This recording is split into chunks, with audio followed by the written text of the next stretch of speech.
Lovely morning, Mrs. Tanner. Lovely morning, Mr. Ogden.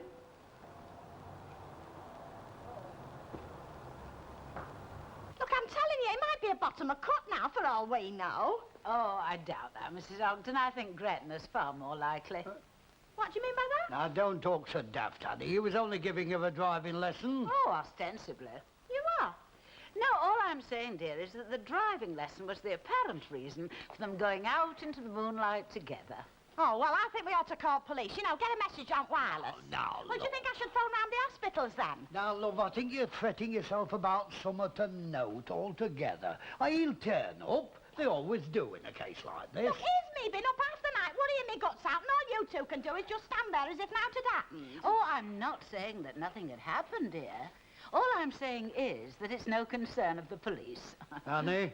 Yes, Eddie? Don't start that again. Stop what, love? I've not forgotten how you carried on when you thought I was carrying on with Elsie Tanner, and you were wrong then, the same as you're wrong now. Oh, yes, well, time will tell.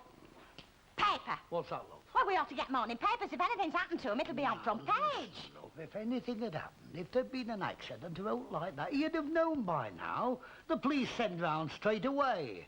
No, to my idea, this is a case of no news is good news. Yeah, you can't help wondering, though, can you? I think all that's happened is that the motor car's broken down. Oh, so do I.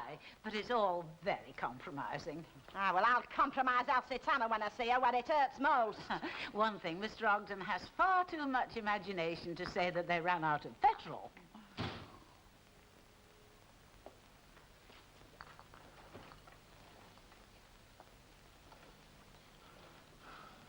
We ran out of petrol. Oh, really, Mr. Ogden? What did happen, Stan? It was a right to do, you see. We got out in the moors, you know, between Blackburn and Darren.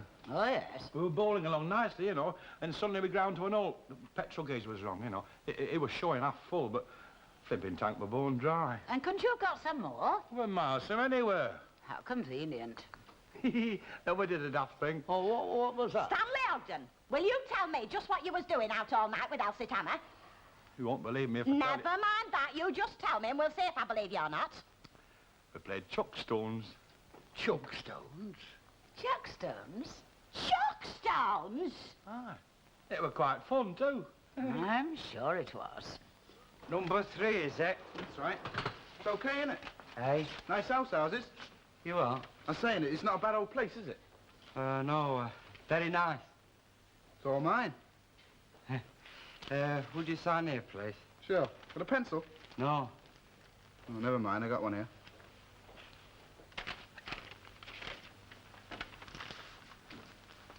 It's not easy writing on these, is it? You are? I'm saying it's... Oh, never mind, they are. Signed, sealed, delivered. Thanks very much. Right, thanks. Ta-ra, then. Ta-da.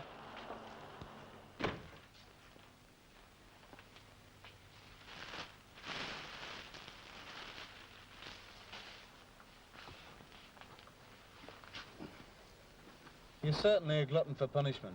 What do you mean? You get back 7:30 after being all night in the thing, and here you are, 10:30, coming back for more. Still, it's good to see keenness in one so young. I've got to get it mastered, and I won't do this by sitting looking at it, will I? That's the spirit. Keep that up and we'll soon have you tearing around Silverstone. I'm not interested in tearing round Silverstone. I'm more interested in going one slowly like round St Anne's Square. Now, let's get these straight again. This is the petrol gauge. That I already know. I also know that it doesn't work. What's that? That's the demister. Hello, love. Are we ready then for the lesson? Oh, I am a daft ape. I've forgotten you were taking me out this morning. The more the merrier. Jump in, love. When it comes to teaching someone to drive, 2 heads are better than 1. Well, I needn't if you don't want me to. Of course we want you. Well, I suppose it's nice to be wanted, really, though I don't know that I've much to contribute. You've got yourself, Miss Nugent. That's enough, isn't it? If you say so. Climb in, then.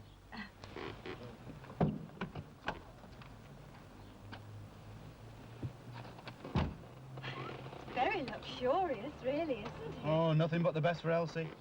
Drive on, please. Very well. Where to, madam? Never mind where, just keep on the straight and narrow. Me, love? Ha ha! That'll be the day.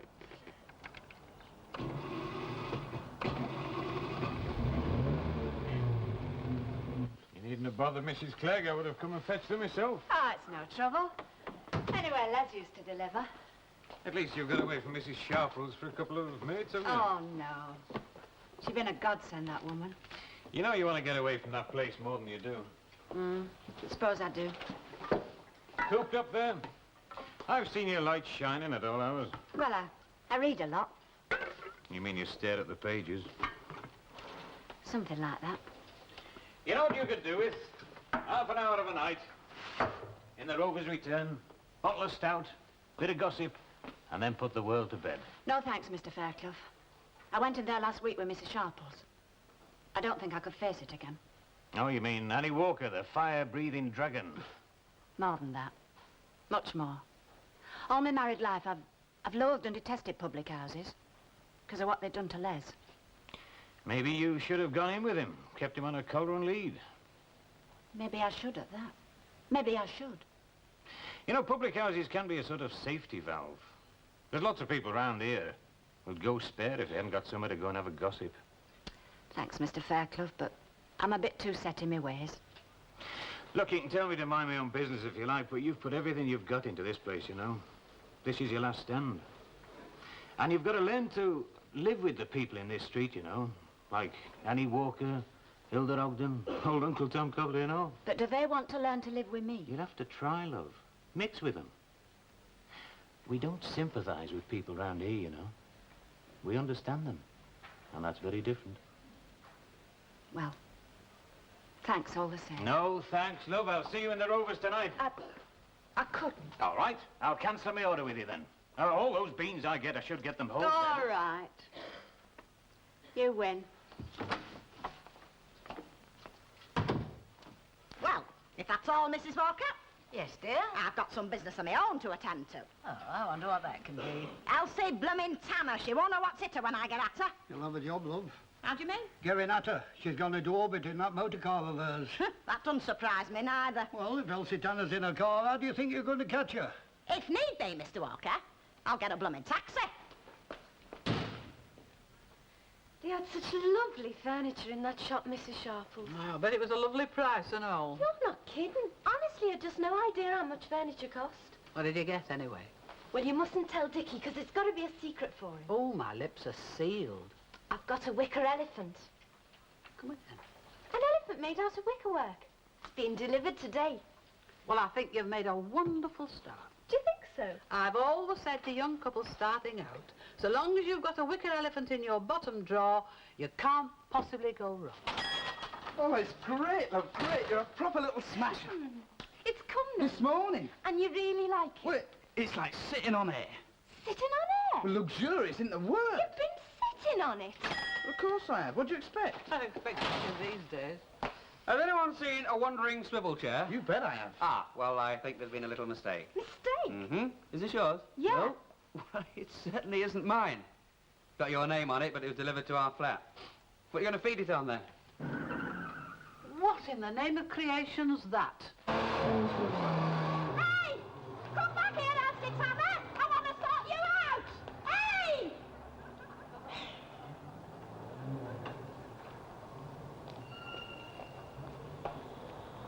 What was that all about? You'll find out soon enough. You'll probably find out now if you're lucky. She'll be back.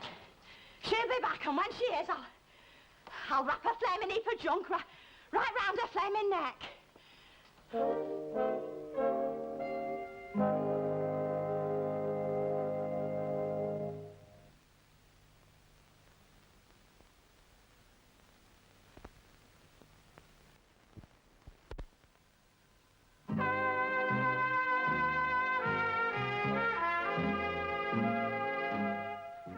She can't go on escaping all day. I'll get her in the end.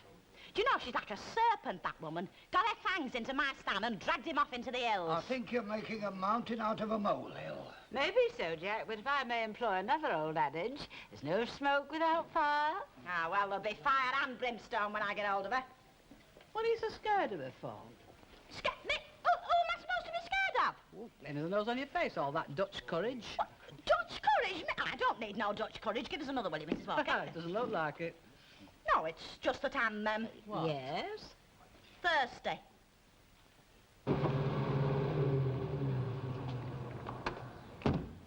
Well, there you are, loves. How did you like that? It was quite a remarkable experience, really.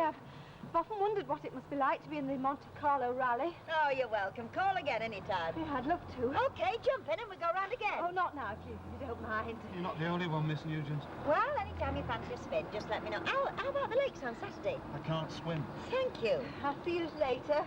Yeah, ta-ra. Oh, and Gary, I really think it might be better if you taught Mrs. Tanner how to drive. I think having two mentors might confuse her. You know so much. What? There's no mystery to this driving, really. I mean, there's nothing to it, is there, when you think about it? No, it's all in the stars. So I might as well apply for it now. Apply? What for? For me driving test. If I did as well as I did today, there's no point in hanging about, is there? What are you doing? What do you think I'm doing? If I'm going in for my test next week, I want some practice, don't I? If you're taking his test next week, I'm leaving the country. Just a minute, Oh. I do think you've had enough for lunchtime, Mrs. Ogden. I've had enough of Elsie Tanner. Large whiskey, please, Mr. Walker. Whiskey? That's right. What's wrong with the beer all of a sudden? It doesn't suit the occasion. Oh. You look as if you've seen a ghost, lad. I nearly did. My own.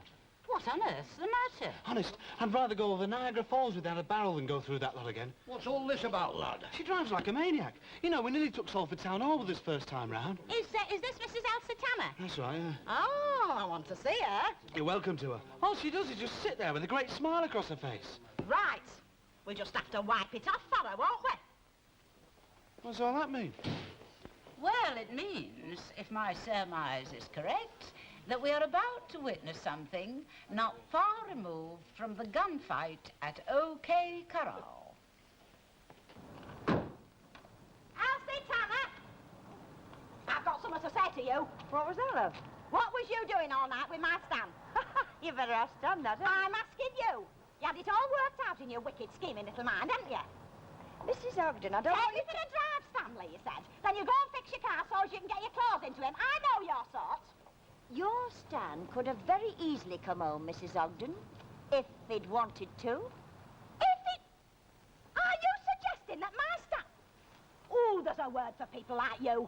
You never have been able to keep a fella all to yourself, have you? So you get your own back by trying to pinch everybody else's. Well, I'll tell you one thing, madam, you're not having mine. Would you mind repeating that again? Elsie. Shut up, you. Just repeat that again. I will you? don't boil my cabbages twice. Not unless you're going deaf in your old age. I might be old, Mrs. Ogden, but I'm not that old I have to scrape the bottom of the barrel.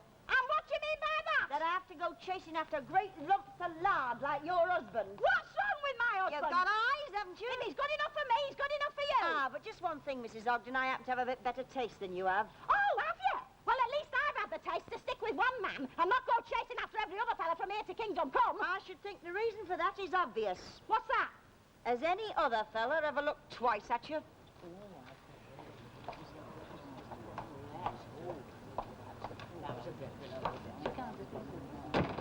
Does this happen often? Only every 3 days. It's a men's free-for-all on Sunday. Sort of local custom, you might say. I'm surprised it's him bothering to go out at all. It's a pity he's got nothing better to do. I suppose he just likes to keep up with what's going on in the street. He's nosy, that's all. Who's nosy? You are. Gawping at a couple of women having a shout and that. Oh, I'm just interested in humanity. You could hardly say Hilda Ogden screaming at Elsie Tanner's got anything to do with humanity. What happened, anyway? I thought you weren't interested. I'm not. Did Mrs. Ogden give her a black eye? I think Elsie Tanner won on point. Should have heard what she had to say about Stan. What did she say? Even if you were interested, I couldn't possibly repeat it in front of the kids. Oh, thanks for helping with the car, by the way. Oh, that's all right, anytime. Well, there won't be another time we've managed to sell it. There's certainly a better prospect now it's been cleaned up a bit. Yeah. Well, won't you miss it? Yeah, probably to begin with, but then if we're going to have swivel chairs and all this new furniture, we're going to need all the money we can get from selling Flattery. Flattery? Yeah, the car. Why's it called? Don't tell me. Because it gets you nowhere. You mean because you never take us?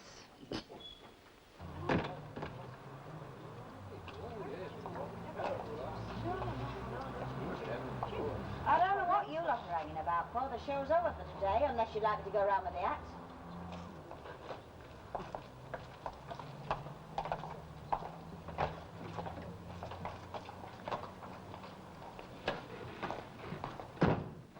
How do you feel now?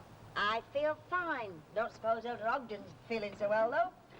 Oh, well, now my blood's roused, I'm raring to go. Yo, where? Where do you think? You're not driving again today, are you? Well, of course I am. If I could just master this stopping and starting, I'll be perfectly happy. Hey, what time is it? About, what, 2:45, I think. Have you forgotten? What? There's a man coming to look at the car at 3 o'clock. I had... You reckon you got a buyer, then? Well, he seems very keen. That's why he's coming around. What the heck was that?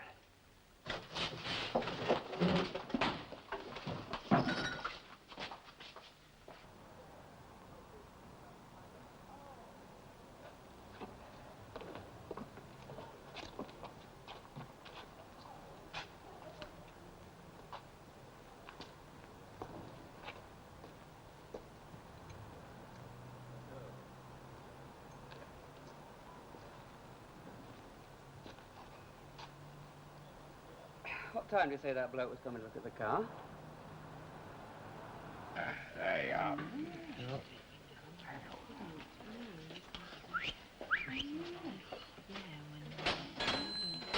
It wasn't what you'd call a major crash, but it is a bit annoying for them. What happened to Ken's car? Well, the back bumper and the boot were pushed in a bit, but unfortunately the Barlows had someone coming to buy it. You know, really, that car has caused more altercation in this street than anything else for years. Well, they are a big responsibility. Of course they are, dear, and I'm always saying to Jack... Yes, love?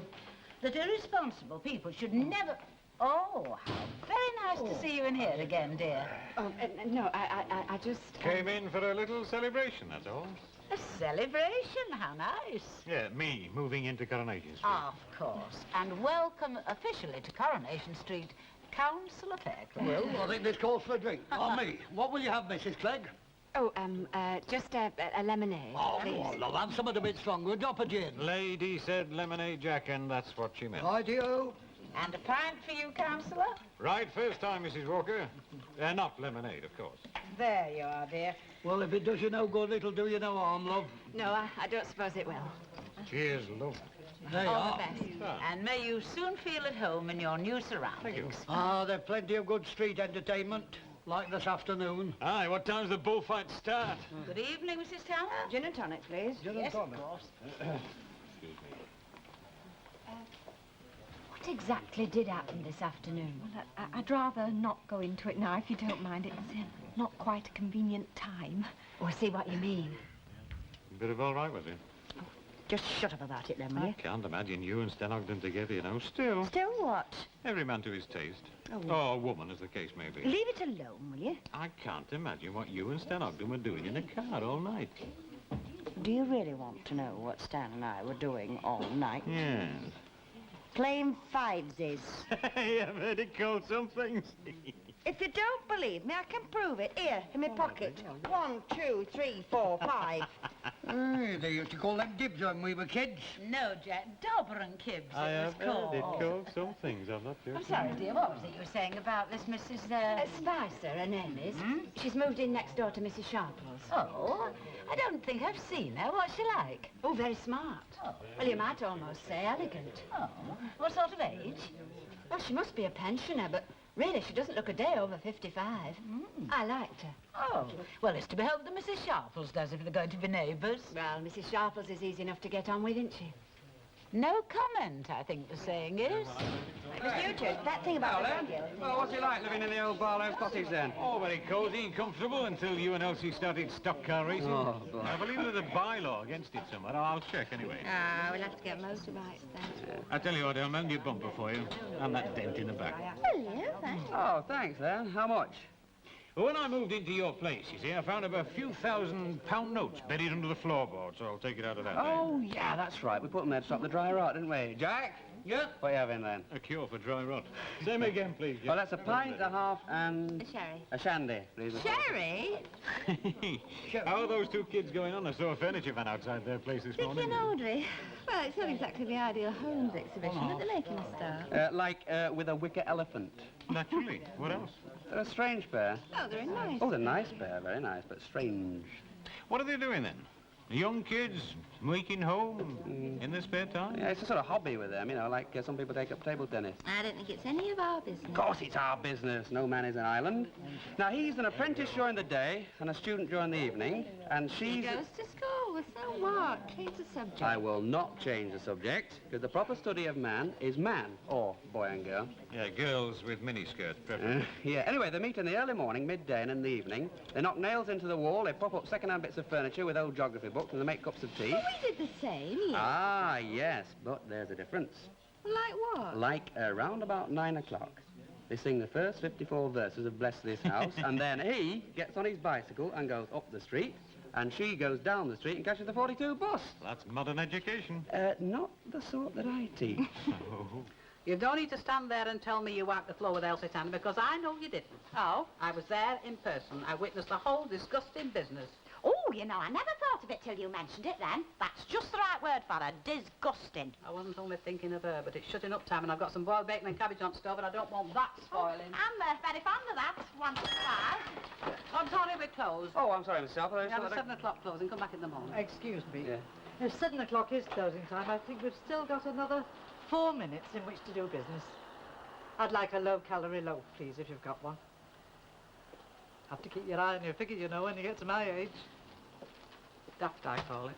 What, Mrs. Sharples? All this slimming nonsense. There might be just some reason for it in the very young, but in the very never old... too late, dear. Not even for you. Not quite, anyway.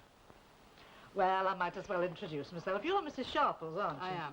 And I'm Mrs. Spicer. We're next-door neighbours, I believe. Yes, I saw you this morning moving in with one of them gramophone contraptions. Would you like music? The proper time and the proper place? So glad. The proper time and the proper place is not at night, second-hand through other folks' walls. I do so agree. So I trust you'll keep your wireless down. After midnight, anyway. Is there anything else you want? Because I want to get home. A tin of air freshener. I don't know what it is, but there's a very strange smell in the flats tonight. That'll be 4 shillings altogether. There you are. Oh, hey, I know what the smell is. It's your bacon and cabbage. Mrs. Of course it is. I should have recognised it. A very pleasant dish in the eating, but it's such a long time since I had any. Air freshener. He talks to me like that again. I don't know about the air being fresh. It'll be blue.